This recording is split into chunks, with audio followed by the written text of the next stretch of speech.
there is a real risk, and I will speak to that later. Persons who have not reported are, at this point, and from the time they have not reported, in violation of the order that requires them to report, and violation of the law, that is the Disaster Risk Management Act, can result in a fine of up to $1 million and imprisonment or imprisonment.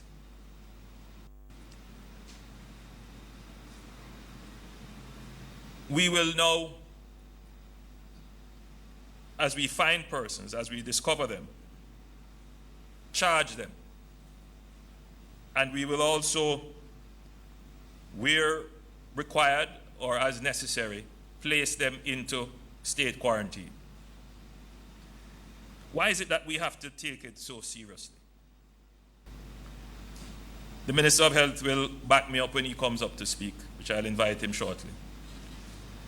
That most of the cases that have come in, most of the cases that we are seeing now are cases that have come into the island during the period that I have mentioned. That is between the 18th of March and the 24th. And the other cases are related to them. So the potential for spread and exponential spread is now directly related to that population that came into the island. Now, it is not all bad news. We have a record of 460 persons who have called in to the Ministry of Health. That number may grow as we search through the other databases. And I want to thank those people who exercise their good conscience, their good judgment, a high sense of patriotism, a high concern for individuals themselves and others, done their civic duty. They have isolated, stayed at home by themselves. They have sent home their home staff or other family members, sent them away.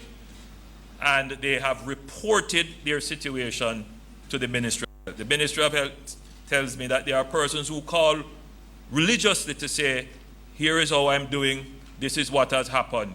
And in fact, we have, for example, someone who came back from the farm work program. He came back during the period of time that I mentioned, the 18th to the 24th. He fell ill, but he self-isolated. He placed himself under quarantine. He called into the Ministry of Health. And I want to congratulate him specifically. And there is the couple, I won't say which parish, but an elderly couple who came in from the UK. And they recognized what was happening. They sent home their household staff, sent away family members. They called in to the Ministry of Health. That is what we want to see our Jamaicans do. It pains my heart to having to read this, that we are going to have to go door to door to find, to literally pull resources from other areas which they are needed to do this, when all it requires is a simple phone call to 888-1-LOVE, or to go online to jamcovid19.moh.gov.jm and fill in the simple form. Why is it that we need to know? Jamaica has done fairly well, but all of that is in threat because the process behind keeping the curve flat is that the Ministry of Health has deployed an expert team of public health officials to do contact tracing. Now, to do contact tracing, you must first know the contact, the index. Who is the person that has the infection? And immediately identify who that person came into contact with. And once we are able to do that, then we can put in place strategies to contain.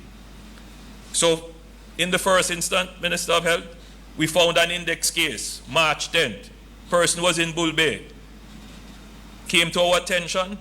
We went and investigated, asked questions, found out who that person came into contact with, and then we took some decisions for the public health, which is to quarantine the area. When we quarantined the area, everybody was quarreling with us.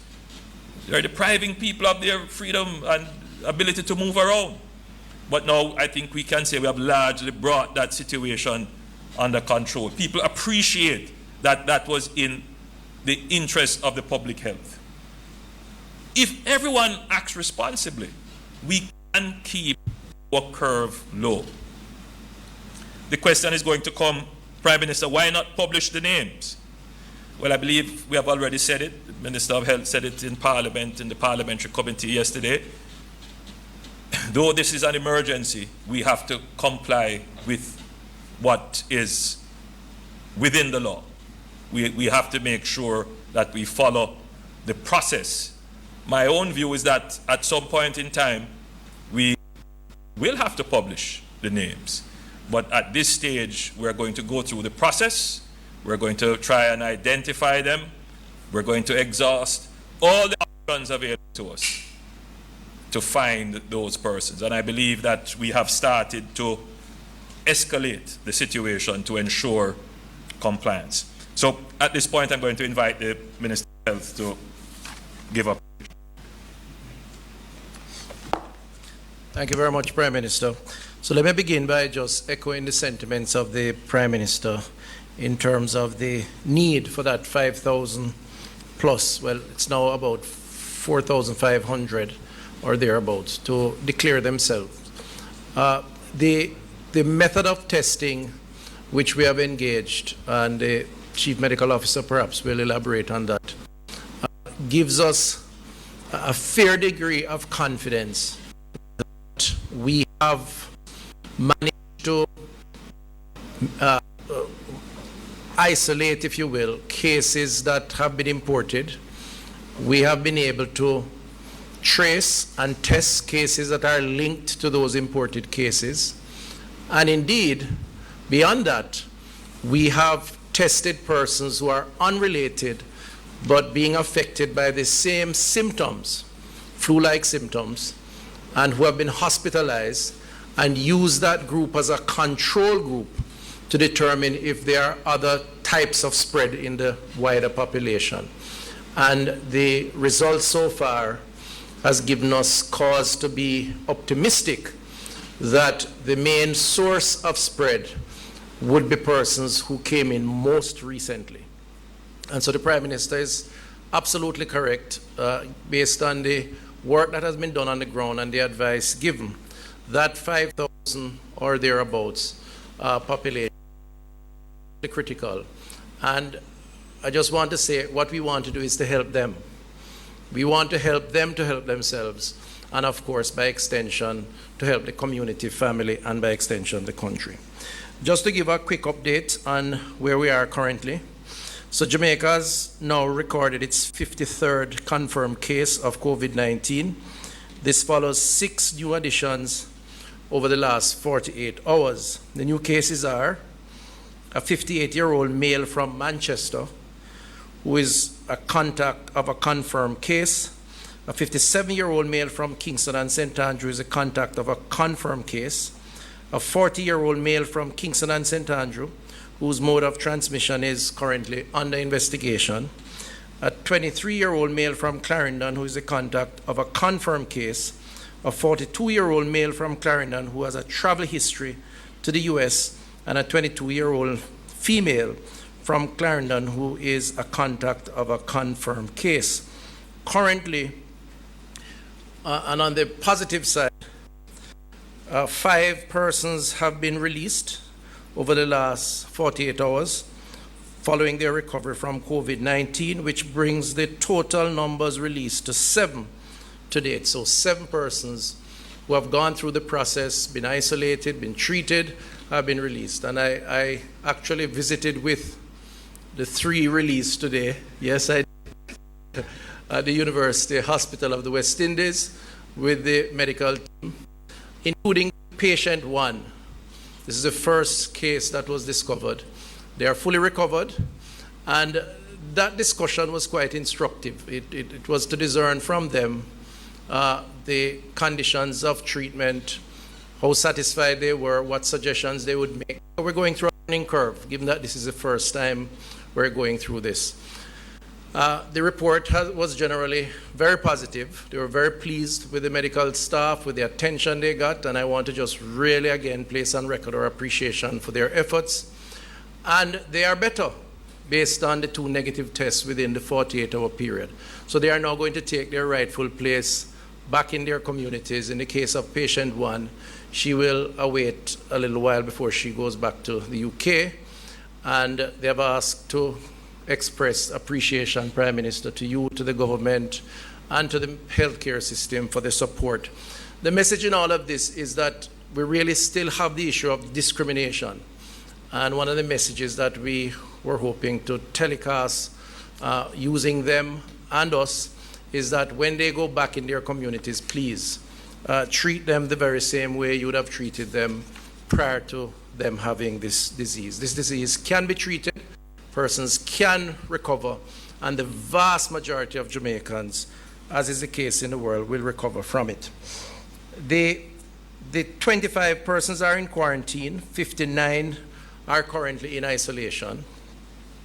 We have now tested 540 samples, including the samples that were tested for severe acute respiratory infections, and the 53 confirmed positives, 484 negatives, and 3 pending. That's a positive rate of approximately 10%. The tests have included 20 doctors, 25 nurses, and 6 support staff, with 1 nurse, 1 healthcare professional having a positive test. Our healthcare workers are also a critical part of the testing mechanism, and that is to ensure that their safety is guaranteed. We spoke some time ago about the mobile testing to expand the cadre of testing or the collection of samples. We had hoped to roll those out this weekend. I believe we're pushing back until Monday because we are retrofitting the vehicles to put those out. So at another time, we'll discuss that. I'll allow the Prime Minister to speak about the community quarantine and corn piece in particular, because there are some additional developments there. But just to remind Jamaicans that home quarantining remains an important part of the process, and we encourage persons to serve their 14 days and to call the 888 One Love number. Thank you. Thank you, Minister Tufton. The government of Jamaica will extend the period of closure of our borders to incoming passenger traffic. We continue to refine protocols for the eventual controlled entry of Jamaicans. And I know that when I say this, I'm going to get hundreds, if not thousands, of emails, which I will forward to the Minister of Foreign Affairs, on top of our hundreds of thousands of emails already, to ask when and how and so forth. I get quite a bit of emails and calls, and many of the stories are stories worth considering. However, at this stage, we have to look at what is in the national interest, the public's interest, and even in the interest of those who have to shelter in place overseas. So we are not at the stage where we are able to return to normal. And here, may I hasten to say that when we come out of the COVID epidemic, we have to get used to what we call a new normal, meaning that there would have to be new measures in place to control entry into the island. Regrettably, as I said before, the majority of nationals who came into the island on or after the 18th of March have failed to report to the Ministry of Health. So we have very limited knowledge as to the spread of the disease within that group and how many persons in that group are actually at risk and those who are at risk of contact with them.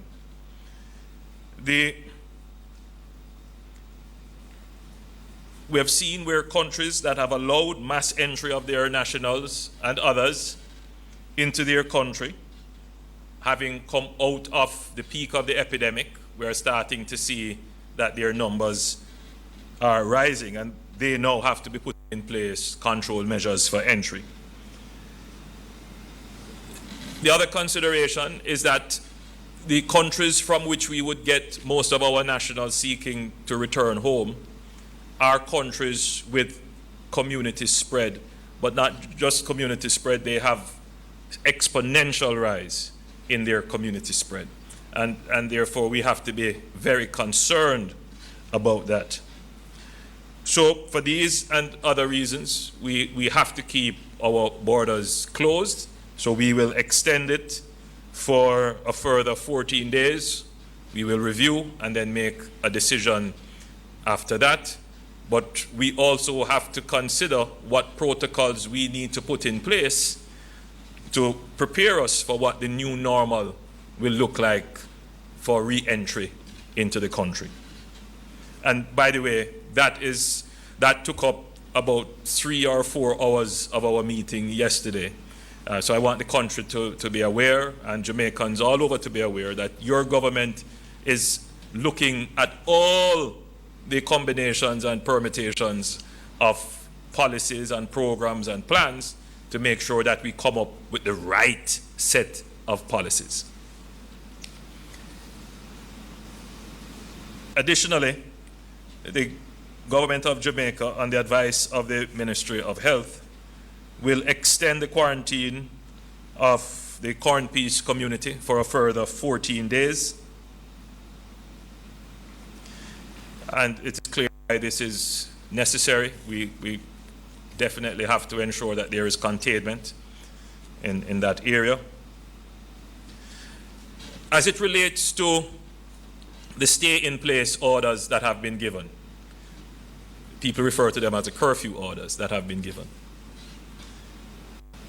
Let me say that I'm generally satisfied with how Jamaicans have responded. And I think all Jamaicans should have a sense of pride in how we have responded. Just that one act of staying home at night, when maybe we should all be staying home anyway, but that one act would have slowed transmission. And for those who would want to violate, for those who would want to show hubris that they can flout the law, the state of Jamaica is going to show with deliberateness that we can enforce our laws, and that we will do it justly and with respect even for the lawbreaker. And I believe that is what has been demonstrated in these past few days. And in that regard, we wish to announce some further exemptions, modifications to the stay-in-place orders that have been given. We understand that INDECOM has asked that they be exempted, and we have agreed with that request. We see that it could be useful to ensure that citizens are protected and that policemen are protected as well, because the objective of INDECOM is to ensure that there is transparency in the dispensation of enforcement. We're also going to exempt the Cabinet Office for obvious reasons, and the Solicitor General's Office for obvious reasons, because they support the Cabinet Office in the preparation of these orders, which we spend a great deal of time deliberating, and the probability is that we would probably go past the time set for the curfew stay-in-place order to begin. We'll also make another modification to the stay-in-place orders. The police have reported that they are having some challenges with gas stations that are remaining open. Under the current orders, it is possible for gas stations to remain open, but they are now being used as a gathering place and a potential launching pad for any form of disorder. It really distracts the police because they now have to be focusing on gas stations when they should be focusing on other areas. And therefore, the truth is that after 8, there should really be no need for the gas station to be open. And in any event, given the circumstances and the notice already given, persons should make arrangements to fill up their tanks before 8. So, and of course, you're not driving out the gas in the night, so you should have gas in your tank in the morning. So, we're now going to specifically prohibit the opening of gas stations starting tonight at 8 p.m. So it's a short notice, but having regard to the request from the police and the challenges they face, I think it is prudent to do so. And having said that, I don't want the criminals to believe that we have forgotten about them. The truth is that we are still monitoring criminal activity very closely. And having to take on the administration and enforcement of these stay-at-home orders, it does stretch the resources of the police, which is why we have to be very careful how we put these orders in place.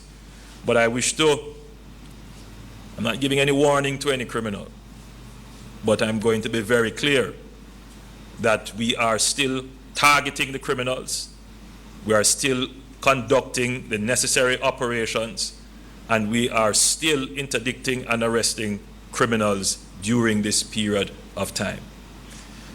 Ladies and gentlemen, I'm going to break and invite the Minister of Finance to give us an update on the CARE program.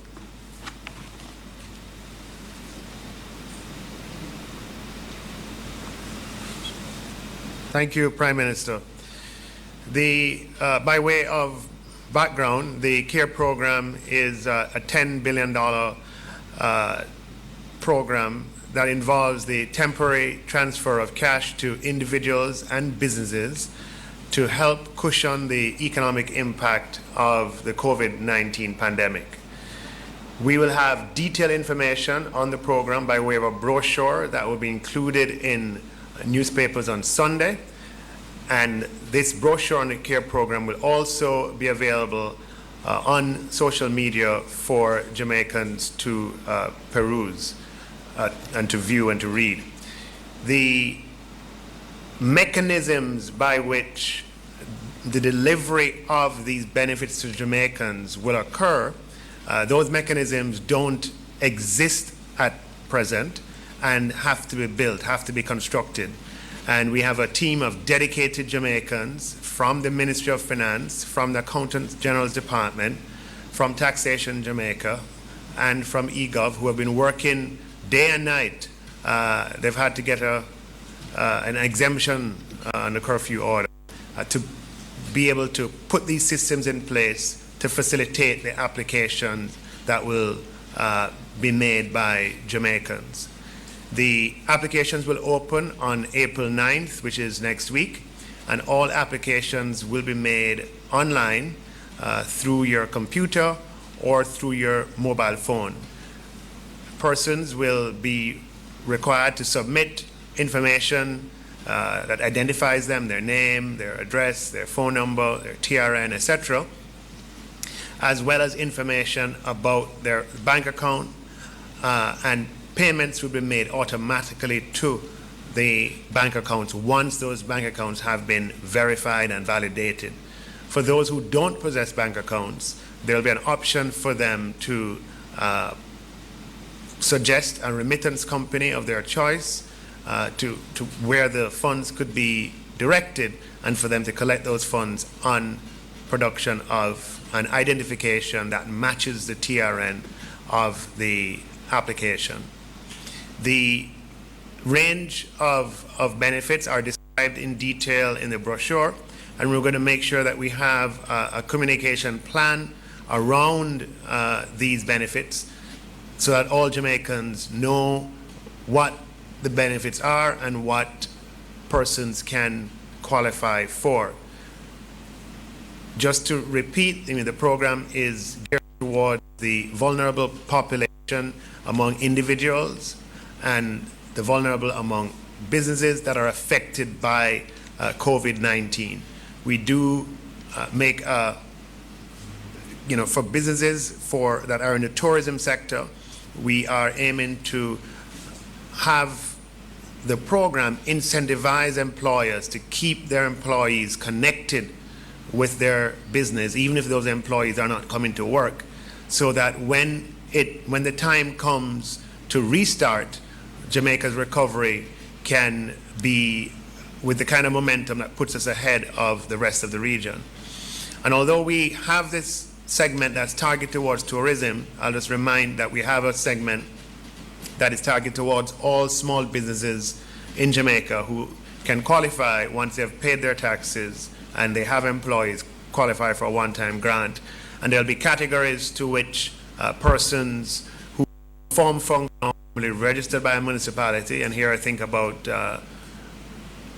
barbers and hairdressers and beauty therapists and cosmetologists and persons, bar owners and nightclub owners or operators, as well as persons who are registered with the Transport Authority, PPV licensees, and those who are registered with TPDCO, JUTA, MAXI, and JCAL, to be able to benefit from the program. Now, we are continuing, the COVID pandemic is one that is evolving rapidly, and the economic impact of it as well is evolving rapidly. And so we're in dialogue with a number of entities. We are in conversation, for example, with the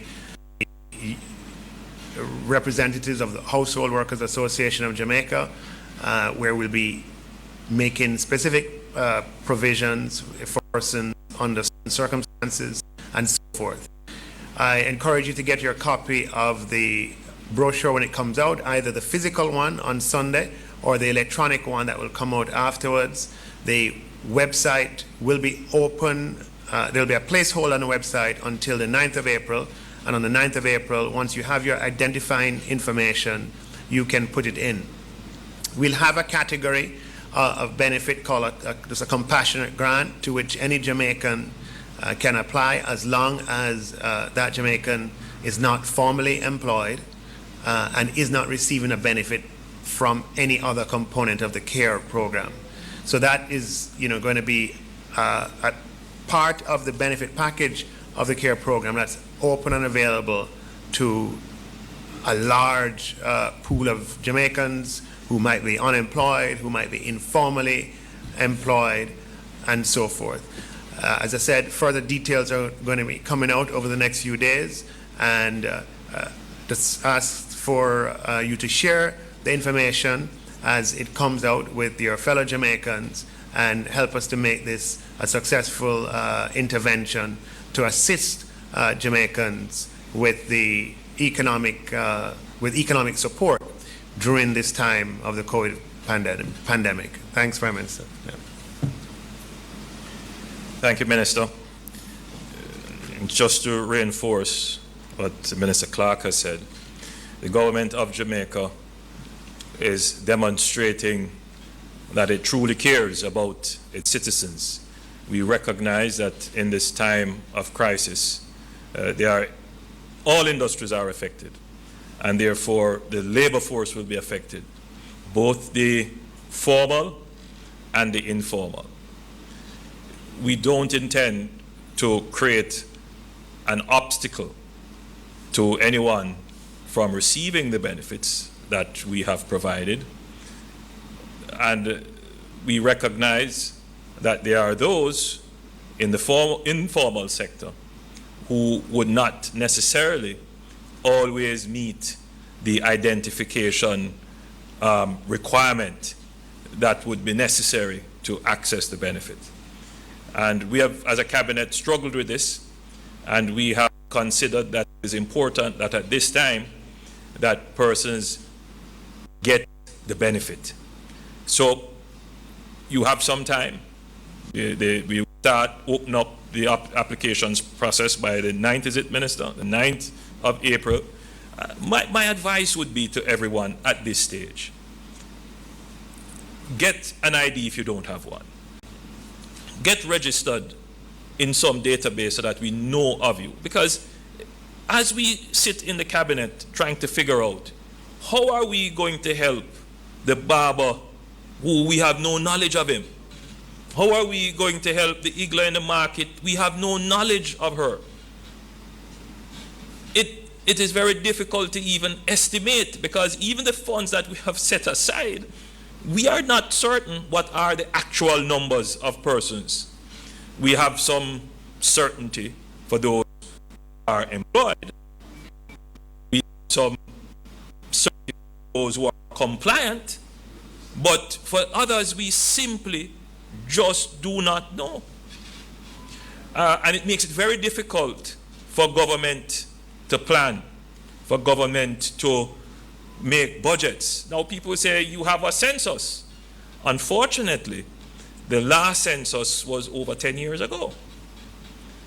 So we definitely need to have an understanding. Of course, we do updates, we do checks, we have formulas that we use, but you will never know. You will never know until you can individually identify all your citizens. So again, I have to use this platform to appeal to every single Jamaican to come into the formal system, come into the formal economy, so that we can all survive this thing together.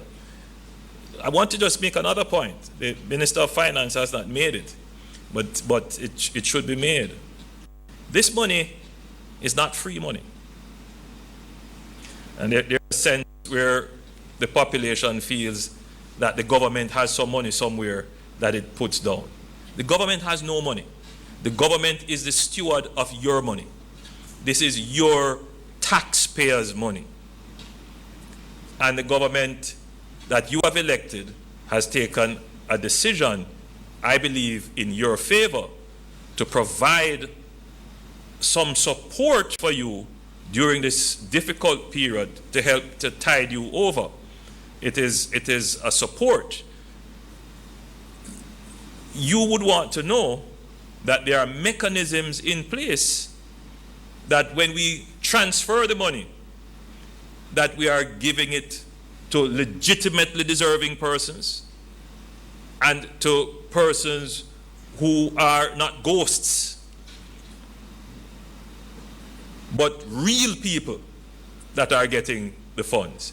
So I wish to assure the public that the minister is being doubly careful in putting in place mechanisms to ensure that we can establish the veracity of applications and claims that are made, and that we can have at least a standard of identification to ensure that there are genuine persons actually receiving the resources. And I wish also to say that there are those who may be waiting in the wings to say that, the funds will be used in a political way. Absolutely no such thing. Absolutely no such thing. That we will put in place systems and measures to ensure that every Jamaican who follows the rules and the systems in place will be able to benefit. Now is not the time for that. Now is the time for us as a state to show that regardless of your color, race, class, creed, political affiliation, one Jamaica in a strong unity together, working to ensure that as a country, as a family, as a unit, we overcome this crisis. I want to invite the Minister of Local Government to give an update on some local government matters. Thank you, Prime Minister. Good evening, ladies and gentlemen.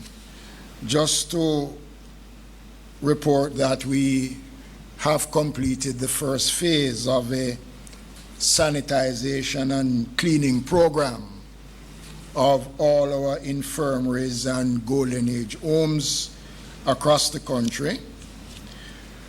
We employed 100 additional temporary workers to maintain the cleaning program in the facilities, and this will be accommodated over the next 8 weeks. Additionally, we have installed all the mechanisms and washing and sanitizing facilities. We have put in the necessary infrastructure to ensure that the 1,700 residents in our infirmaries and golden age homes are kept in excellent condition. We have started the program to ensure that all persons, as we had said before, visiting the facilities go through the necessary checks and balances to ensure that they are in good health, and we still maintain the restrictions on visits and admissions to our infirmaries and homes over the period.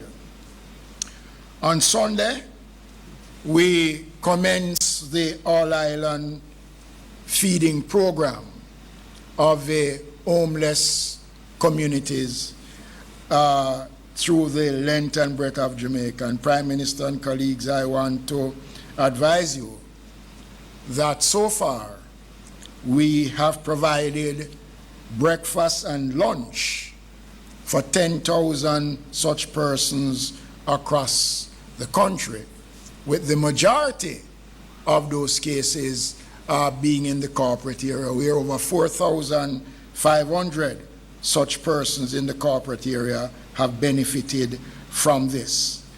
The ministry have also rolled out the program to take care of the outdoor poor, and I must say that within the first week of this program, we have reached some 22,000 Jamaicans who are registered as outdoor poor, including the 1,700 in our infirmaries.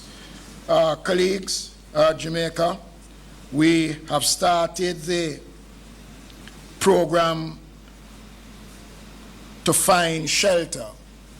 And this is something that is of real concern, because since the imposition of a nightly curfew, we have discovered that there are many Jamaicans that was not counted in the numbers of persons that are homeless have now turned up on the streets. We have provided 100 bed solutions at location on Church Street, which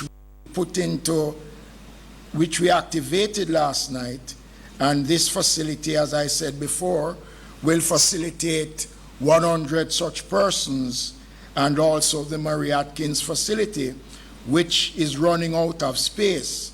And Prime Minister, there is a need for us to pay some serious attention to this population. We have had roaming teams on the road, driving across the corporate area and to all the parishes. We find these persons, take them to the facilities, provide them with a bath, food, change of clothes, medical checkup. So we are in fact doing all that we can. Just quickly, Prime Minister and colleagues, the new market regulations have been working. We are watching to see what is taking place in terms of the efforts to get this social distancing within the markets. We know it's going to be difficult, but we are working on it. We are working closely with the Ministry of Health and the Social Development Commission to set out the protocol around how our markets are operating. The markets have installed hand sanitizers, washing basins across all the markets, and by now, all markets across the country would have gone through a total sanitization program.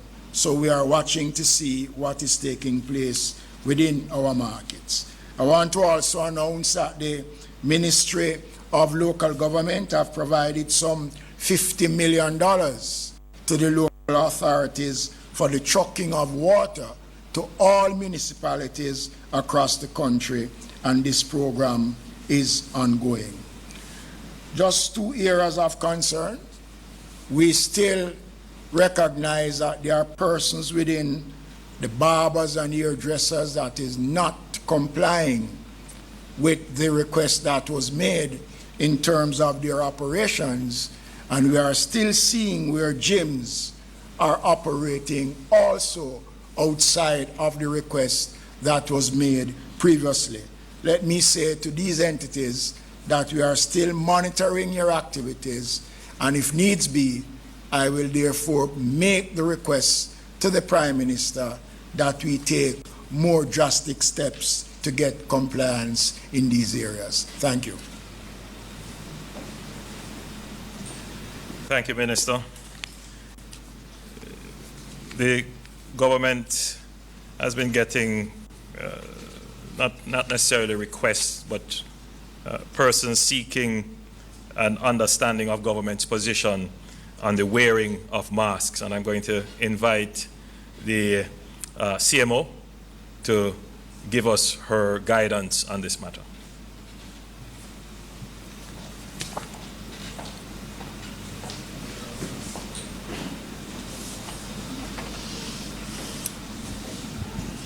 Thank you, Prime Minister, and good evening, everyone. The Ministry of Health recommends the use of personal protective equipment by healthcare personnel. Our immediate priority is to secure personal protective equipment for health workers who are exposed by close contact with persons who are ill. Close contact means that health workers are within the 6 feet distance from their patients, and the wearing of personal protective equipment protects them from exposure. They cannot avoid close contact in order to care for patients, and that is why personal protective equipment are a must. The proper use of personal protective equipment by the health worker reduces the risk from high risk to no risk, even in environments of highest possible exposure. But even the highest trained healthcare worker has to be trained repeatedly in the donning and doffing of personal protective equipment. And the area where there is one of the greatest risk of infection is in the removal of a contaminated mask. The general public is encouraged to avoid close contact with possibly infected persons by several measures, including stay at home, avoid crowded situations, and avoid ill persons. Now, many persons are advocating for the routine wearing of masks by the general public. And yes, we agree that it can be helpful. It does offer some protection, especially where there are persons who are coughing and sneezing within your 3 to 6 feet personal space. It is not totally harmless, however, and the public must be cautious. Wearing a mask continuously is uncomfortable, and you must avoid touching and adjusting the mask, as if the mask is contaminated, you will contaminate your hands and infect yourselves and others. Perform hand hygiene every time you touch the mask. As soon as there is contamination of the mask, it must be discarded, as the risk gets higher of you contaminating yourself. If the mask is not worn properly, it will go up into your eyes. Do not rub or touch your eyes after touching the mask. Again, hand sanitize after touching the mask. Discard the mask if it becomes soiled or moist. This increases your risk of infecting yourself and others. You may be taking germs on the mask into several different settings and increasing the risk of transmission. Remove the mask by grasping the loops that are either at the back of your head or behind your ears and pulling forward and away from your face. Do not touch the front of the mask. The Ministry of Health and Wellness recommends the use of masks by persons who are ill with coughing and sneezing, persons who are quarantined or isolated at home with or without respiratory symptoms, and household members who care for the person or are in the same house. Persons who have COVID-19 and have been discharged from hospital should wear a mask for 2 weeks after they have been released and exercise infection protection control measures to safeguard family members. Persons who are at high risk of developing severe illness and complications of illnesses, such as the elderly and persons with chronic illnesses. These persons must avoid ill persons and minimize contact with the public. All other considerations are at the public's discretion. The wearing of the mask must be in addition to other infection control measures, such as regular hand washing and hand sanitizing, covering coughs and sneezes, and avoid touching your faces and avoid contact with ill persons. Thank you.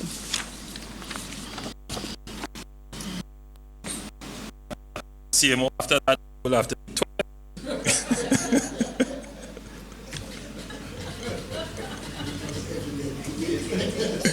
I came prepared with my mask, CMO, but I'm going to consider it as to whether or not I will be able to actually be disciplined in putting on and taking off the mask. So what I take away from what you have said, CMO, and I'm now not trying to speak as a medical or a health professional, I'm just trying to interpret what you have said for the persons listening, is that a facial barrier can be helpful, whether it is a medical type mask like an N95 or maybe something like this, or probably something like this. It's a pretty nice looking mask. However, there are risks associated with them, and they are not substitutes for good practices that we have been saying. Washing the hands with soap and water. If you don't have, then sanitize. If you have to cough or sneeze, then the bend of your elbow is best, and don't touch anyone else afterwards. Maintaining your social distance. All of that is good. This would be in addition to. But the mask is a surface. And particularly in a situation where it is blocking the particles from coming in, they will rest on the surface. And like any other surface, the virus will live on it. So you have to be careful in, as you say, docking. That's the term? Doffing. Doffing, that is taking it off. So you can't hold the mask like this to take it off. You should take it off from here, or from here, or on top, from here, or from here. So if you're like this, you would take it off from that. Good. So I didn't hear you say do not wear masks. If you're going to make that personal decision, then you should firstly seek not to deprive the medical professionals who would need the mask. That's number one. So if you don't need to, then don't. If you are ill, then you should. If you are caring for someone who is ill, then you should. If you are recovered from the illness, then at least for 14 days you should be very careful and wear. Are there any other circumstances? And for the vulnerable population, in addition to your regular hygiene routine. Outside of that, it's your personal choice, bearing in mind the guidance that we have given. I believe we have covered everything. Is there anyone who would want to say anything? Oh, by the way, these are some masks that are made by our Hope volunteers, helping our people excel, and they are going to be making a few of them well, you're going to be making several hundreds of them, thousands of them maybe, to available for persons who would want it, particularly some of our vulnerable persons. So, ladies and gentlemen, thank you, and we're open for questions.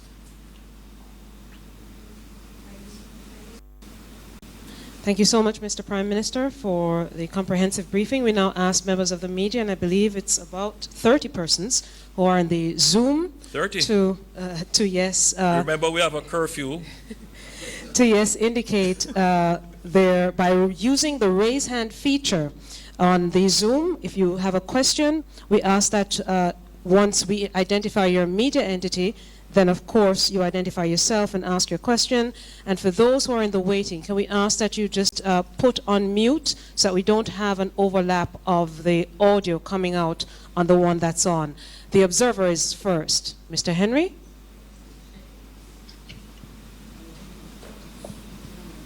Go ahead, Balfour.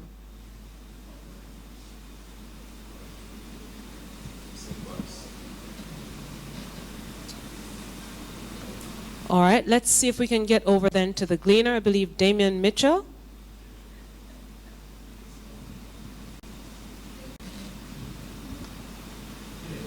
Damien, unmute your mic for us. Sorry, you have muted me. All right, there you go. We hear you. This probably may be best for the CMO. I'm trying to find out how many health workers are still in quarantine.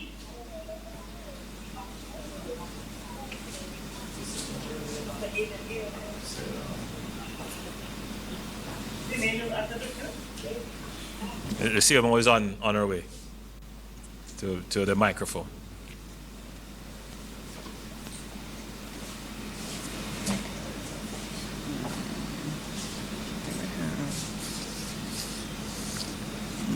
No, it's not there. I don't have the exact number of health workers that are on quarantine. What I would want to say to remind us that for health workers who have possible exposures, they go through a process of risk assessment. If they are determined to be at high risk for exposure, then they would be put into quarantine. If they are determined to be at low risk, then they will be monitored and they are able to work under monitored conditions. What we can report to the public is that we have in our testing, we have tested almost 9 to 10% of the persons that have been tested have been health workers. We have tested about 51 health workers for COVID, and only one that has been previously reported as positive is positive. Thank you so much, CMO. Let's move on to Nationwide.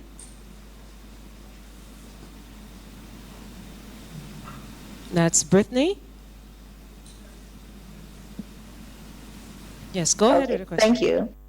All right, so I have two questions. The first one, I know that the Ministry of Health and Wellness has an active mental health unit. So given the unfortunate reality of discrimination or stigma, is mental health counseling from the ministry a part of the reintegration process for recovered patients and their families? And my second question is, what is the ministry's official position on community spread? Is there enough data to suggest that it has started or that we are close to it starting? Thank you. Thank you, Brittany. CMO is on her way. With regards to community spread, I think that the actual definition of community spread would mean that we would have had to be seeing several clusters and that we would have to be seeing several cases that are popping up in the communities. Now, we are monitoring about 4 or 5 clusters of infection at this time. We have not really had any new clusters. What we have been finding is more cases that are associated with the clusters that we are monitoring closely. We do have one particular case that we have under investigation that has come up through our influenza-like illness surveillance. And so therefore, the health workers are in that area doing careful monitoring of the situation. I would say that we would not definitely say that we are in community transmission at this point in time, but the situation is such that any minute the surveillance. We're doing a lot more surveillance now of the communities from all the health centers and all the hospitals. And so at any minute we can find that we are picking up cases that are just popping up in the community without any direct link to an imported case or a confirmed case of COVID. So I think this time in the outbreak is a very pregnant time, when anything can happen. And so we are really very cautious at this time, and this is why there is just so much importance being stressed in terms of staying at home and monitoring yourselves at home and reporting to the Ministry of Health what is happening to you, because this is a very, very, very cautious time in this outbreak, because at this time we can be going well, and then we can just have a sudden increase. In terms of mental health, yes, right from the beginning we have involved our mental health team in developing interventions in terms of how it is that we manage patients with COVID, in terms of how we manage our health workers who are treating patients, and how it is that we address the communities. So we actually have brochures that are out on maintaining your emotional health during this time, and the mental health team is actually doing several outreach programs. So this is an area that we're also working with other health groups, especially there are several agencies, especially like the Red Cross, that are waiting to be engaged to actively go into the communities to help with the mental health issues. So yes, this is something that we're actively looking at. Let's move over then to JNN, Michael Sharp. Mr. Prime Minister, so I can't help but thinking that despite our best efforts, if the United States and the United Kingdom in particular do not get their act together, it doesn't matter what we do here in terms of keeping it right so we can open up back the country. I didn't hear the first part of your question, but I suspect you're asking for my perspective. Yes. Yes. So I share the perspective that our major trading partners and our long-standing friends, the United States, the United Kingdom, to a lesser extent Canada, but all our friends around the world, that the ability for the world economy to resume really depends on how quickly these major economies get the epidemic under control. I'm fairly optimistic that these economies have the wherewithal, both from the financial and economic resources, but more so the technical and scientific resources, to bring it under control. They will go through a spike, and the spike may last for a few weeks, but they will eventually get it under control. As I indicated earlier, we are already preparing for that time. Now, even if they do get it under control, it is not likely that you will see the elimination of the virus from our population. What you will probably see is it will be continuing, but at a probably low infectious level until you have a vaccine that is in place, and that if that vaccine works effectively. But until then, we have to figure out what will be our new normal of operation. We cannot shut down the economy, and we cannot maintain these tight restrictions for a very long time. You will end up with a situation in which, as someone described it, the medicine being worse than the disease. So we have to manage this very carefully so that we don't have an uncontrolled outbreak, because that in itself would destroy the economy. And then we have to ensure that whatever outbreak there is, it is within our capacity to address it from a medical perspective. And then we have to find that sweet spot as to how we maintain that level and at the same time bring online the economy. We won't be able to come online fully because we rely on our trading partners themselves to be online fully, particularly for tourism, and that will take some time. But again, I'm optimistic that we can use this time of the epidemic, of the crisis, to find opportunities for which we can have our manufacturers and our farmers starting to produce so that when we come out of this crisis, we are in a stronger position, increasing our output, particularly in agriculture and in some areas of manufacturing. Thank you, Mr. Prime Minister. Let's go back to Balfour Henry. I believe his technical problems are solved. Balfour? Wonderful. Can you ask your question? We are seeing you. Have you unmuted your mic?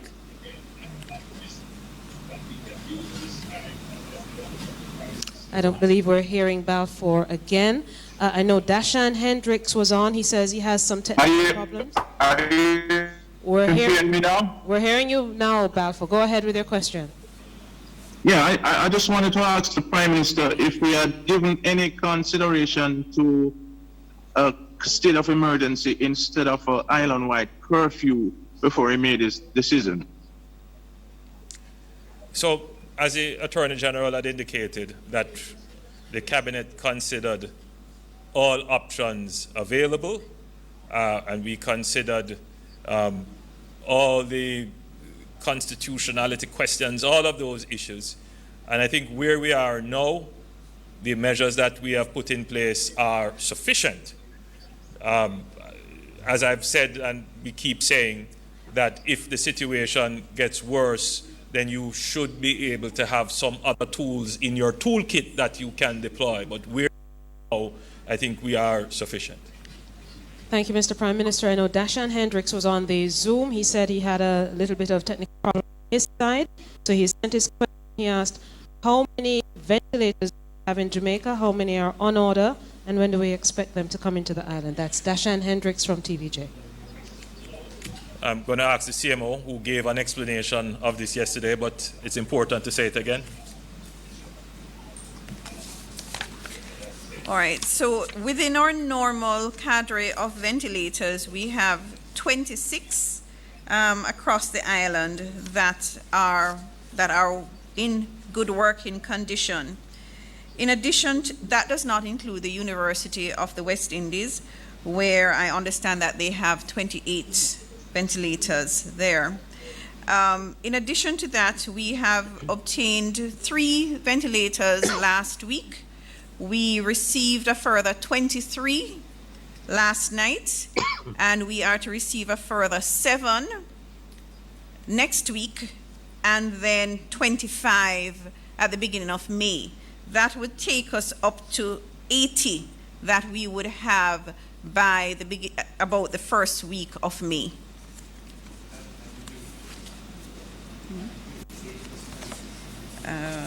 It is, no, that's 80 including 26 plus 28. Yeah.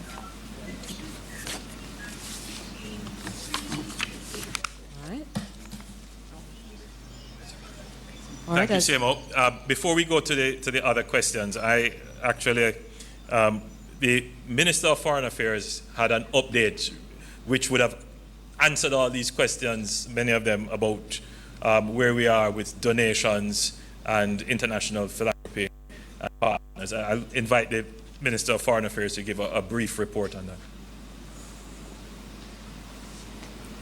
Thank you, Prime Minister. And I would just remind the public that the update is in the context of the mandate given to me to establish an interministerial mechanism, which we have called the External Support Coordination Committee.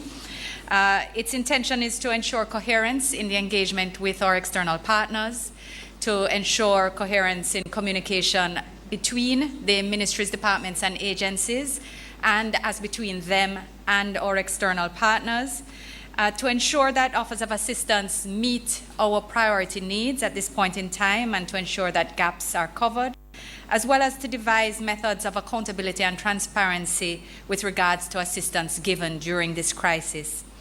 So the committee includes the Ministry of Health and Wellness, Finance and Planning, Education, Youth and Information, Labor and Social Security, Transport and Mining, Local Government and Community Development, as well as the key agencies, the PIOJ, the NHF, and the Health and Wellness Foundation. From this core, we reach out to other agencies as well and ministries as required. The committee has met 3 times primarily by video conference, in addition to the interagency meetings that are held to underline the actions which are necessary. So a priority needs list was provided by the Ministry of Health, and this has continued to work and to be sub-prioritized and has been provided to our external partners. And this has allowed us to align resources as we move along and to try to coordinate how best to ensure we get donations where it is possible to fill needs versus procurement to also ensure that we are moving with time and capacity as needed. So, for example, the 29 of the ventilators referred to by the CMO just now are being provided under support by the European Union.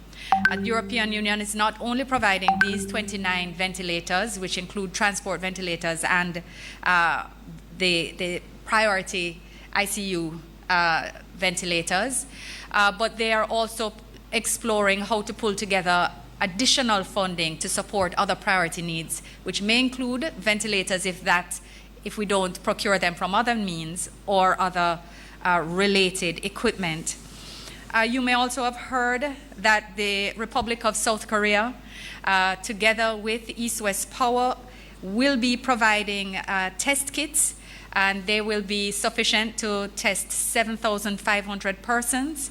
And these are intended to be shipped on the 8th and to arrive on the 15th, all things remaining equal, because we remember, of course, that we're having challenges with logistics and global shipping generally. But this is the intention at this point in time. They're also providing supporting equipment which will allow for implementation as well as training for technical personnel.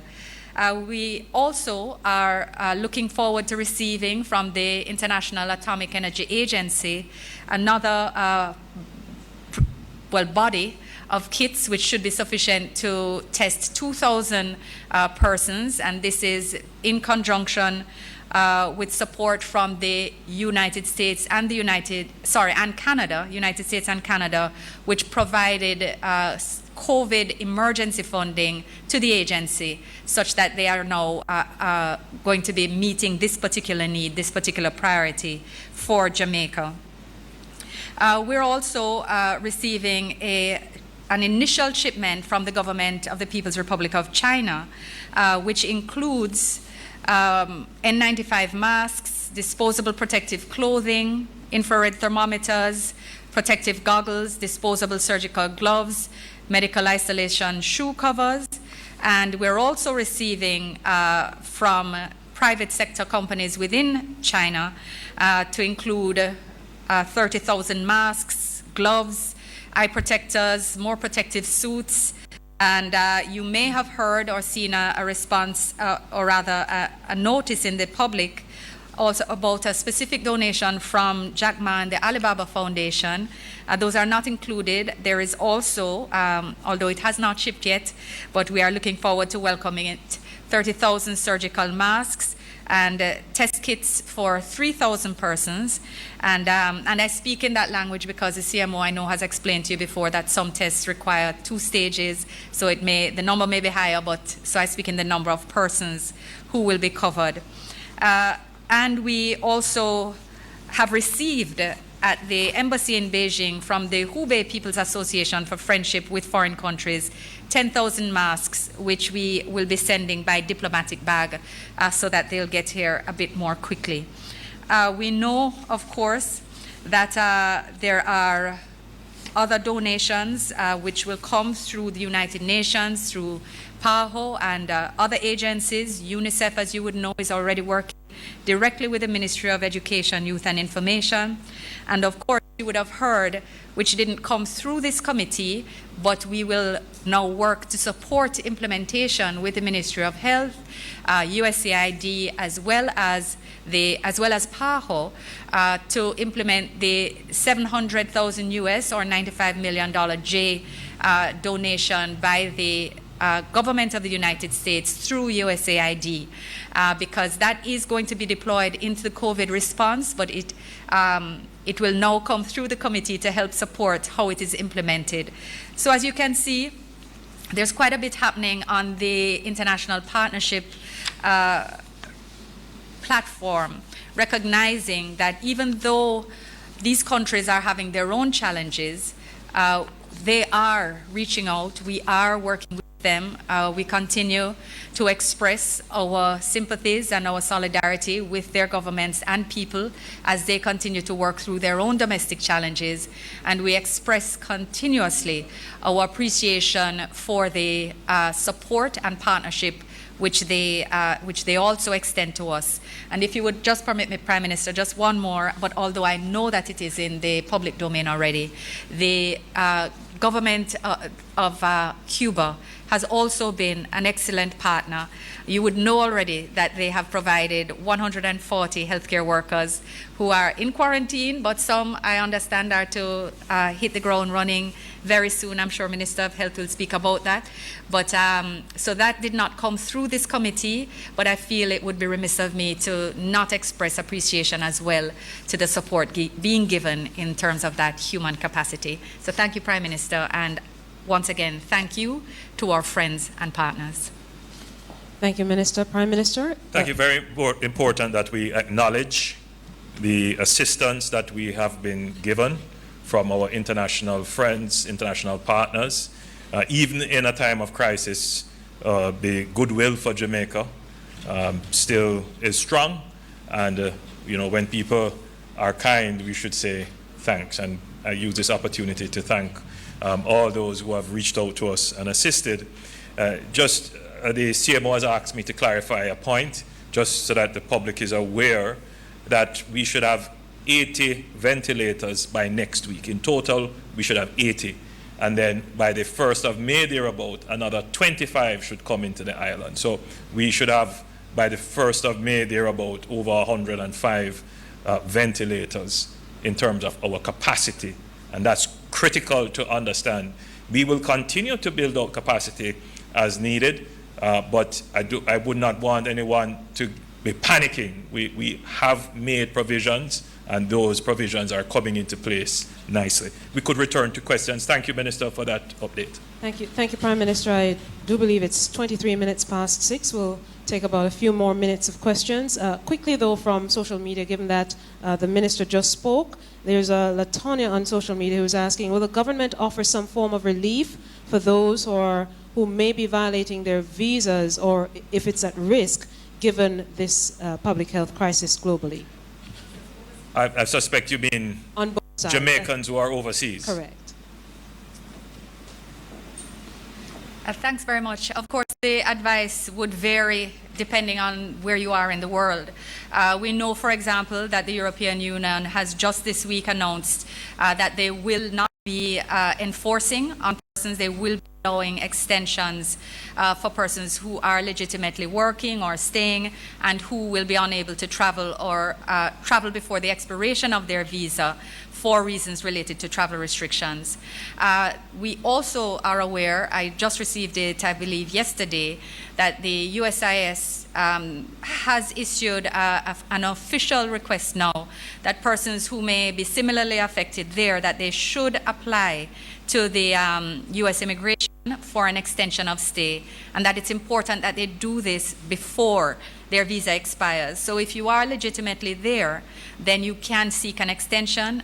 So keep any receipts you have, any plane tickets, itinerary that you had to demonstrate that you were planning to move, rather to return home. And also, if you're having a challenge or if you're uncertain how to proceed, please get in contact with our missions. The emergency contact information is up on the website, mfaft.gov.jm, or it's on our social media platforms, Facebook, MFAFT, or you can email the embassy at consul@jamaicaembassy.org. Easier probably to just remember mfaft.gov.jm. Thank you, Minister. Prime Minister, another question for you. Would you be able to update public sector workers or non-essential workers who are mandated to stay home if there is also an extension? And is there any consideration for asthma patients to be mandated to stay home, just like the elderly are? Well, as it relates to the asthma patients, that question keeps coming up. I suspect that you would want to consider them a vulnerable group. CMO, you'd want to take that question. We have not made any specific orders for asthma patients, but maybe it is something that we should consider for them to.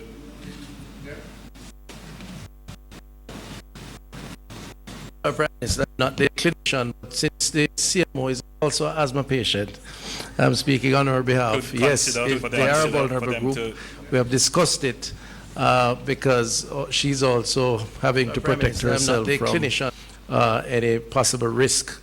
But any individual with an underlying condition, diabetes, hypertension, lupus, asthma, anything that could compromise their immune system would be at risk, and as a consequence should be particularly careful.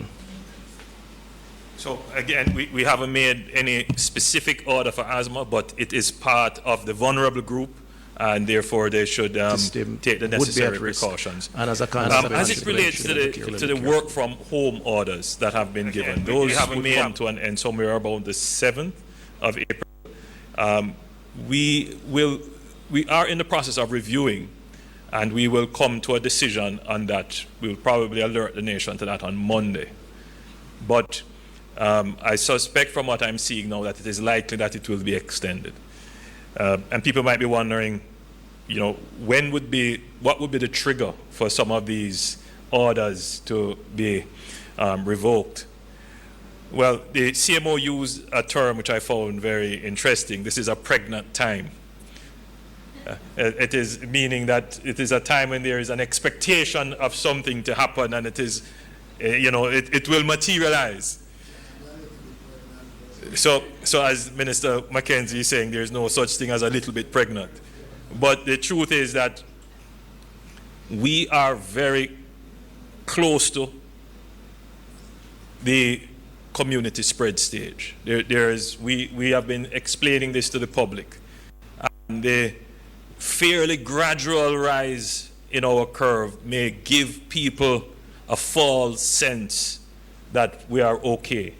We are very far from being out of the woods. At 24, 23 days into the crisis, if we could get the graphs up, we are very early into the crisis. Yes, we have managed to keep the curve flat, which keep us in good standing. But if we release these measures too early, that curve could spike. If we could get graph number 1. So just looking at that graph by itself doesn't show you relative to other countries, but that's that's how the cases, the new cases have come in, and the orange line shows you the cumulative cases. We are now at 53, it is, Minister, 53 cases. 53 cases. The blue lines show you the new cases. So we had 6 new cases today. The purple line shows you the deaths that have occurred. We have had 2 so far. And the yellow line shows recovery. My graph is saying 3. We are really at 7 in total now, which is good. And so that is an overview of where we are. If we go to the next graph very quickly, we still pay close attention to the debates and concerns about testing. I wish to say that I have supreme confidence in the testing protocols established by the Ministry of Health. The logics seem quite reasonable to me, and I believe that we are covering all our bases. We are expanding testing, however, and those testing will be, again, along what I would consider to be smart lines. So we are going to be ensuring that we expand the testing and that we increase coverage. But again, we're not going to go in a way in which we are wasting resources. So it's a very strategic way in which we are going. I think we have progressed very nicely, as you can see from the graph. The blue lines the blue lines, the blue bars, represent the tests done on a daily basis. And you can see, starting from the first test case to today, that we have significantly increased.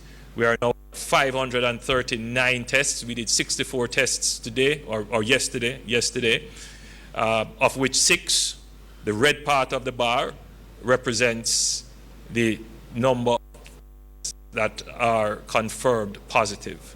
If you go to the next slide, this is a very interesting graph because it shows, the blue line shows how tests are increasing over the period of the 23 days, and the orange line shows the number of positives that we have yielded from the tests. So you can see that we are increasing our tests rapidly, but there is a fairly flat line. There are some who will say that flat line is because you're not testing enough. But we will increase the number of tests, and we will see what that will do to the yield of positive tests. Next. It's a very interesting graph. It is therefore a statistical explanation, not so much for a data explanation. The red line shows where we are actually. And you can see that the red line tracks very closely the green line. The green line is linear, meaning that it is a fairly flat rate of increase. The blue line is exponential, meaning that it is increasing at an ever-increasing rate, at a constant rate probably of what it was the last time. And therefore, it will rise much faster. What we're trying to do from a strategy perspective is to keep on a linear scale rather than on an exponential scale. If we go to the next graph, we're fairly much now on a linear scale, though it's still very early, I must say that. At 23 days in it is very difficult to do a best fit line for this data, based upon how much more of the epidemic we project to come. But presently, we seem to be somewhere around an 8-day doubling of the numbers. That's what the CMO has posited from the best information that we have. And an 8-day doubling places us on a relatively flat curve that would imply a more linear growth in the numbers. However, if there is some unknown occurrence in the population, what could that unknown occurrence be? Persons who came into the island that we have no knowledge of their health status because they have not reported, and they are ill, and they are infectious, and even if they recover, they could still be shedding. And even before they show symptoms, they could be infecting. If those persons are moving around in the country and infecting other people, and then all of a sudden cases turn up, that you cannot connect these cases to other cases that you know about, and you start to see this in increasing numbers, then you would say that the virus is at large in the community. And that is when now we would say we have definitely community spread. That means anywhere you go, you could get the virus. That means we couldn't say that we are quarantining any area really, because it doesn't make sense, because it's all over. Then you would have to go now with a different strategy. To curb that now, that is when you would have to do what other countries have been forced to do, such as a total lockdown. So I hope people understand why it is that the government is being so strict on these other measures.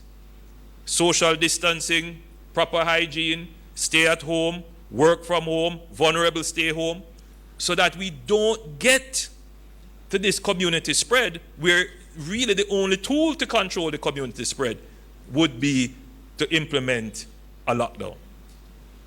And we have tried our best. I think we have really exercised all our energies in this regard. But it really depends on what you do personally. I visited my constituency recently, And it was a joy to see everybody, but everybody wants to come and hug me up.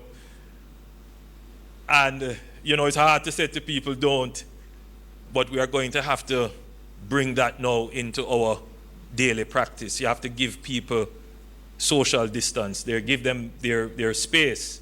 And it's not a disrespect, it's not scorn. It's just that in this period of time, it's a responsible thing to do.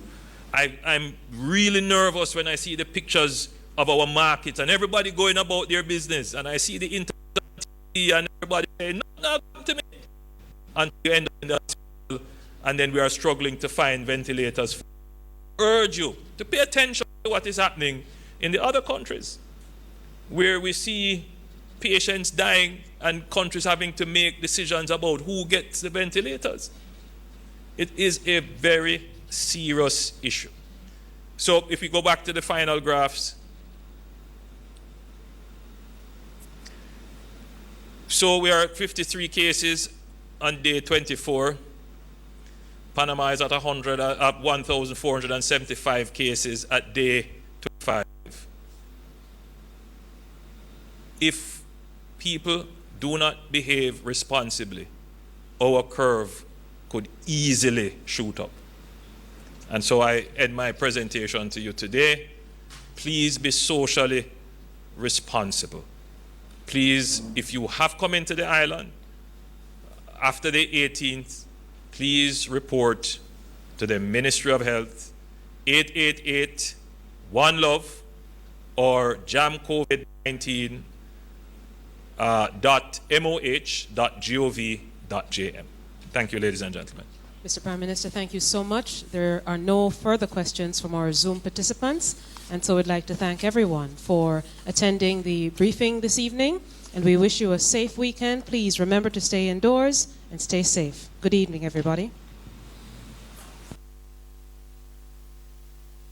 Land of wood and water.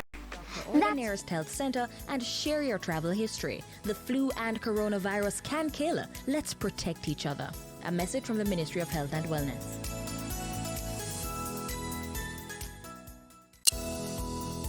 Reduce your risk of viral illnesses like the flu and coronavirus. Wash your hands frequently with soap and water. Cover your nose and mouth when coughing with a tissue and dispose of it. Avoid close contact with anyone with a cold or flu-like symptoms. If you become ill, please visit your doctor or the nearest health center and share your travel history. The flu and coronavirus can kill. Let's protect each other. A message from the Ministry of Health and Wellness.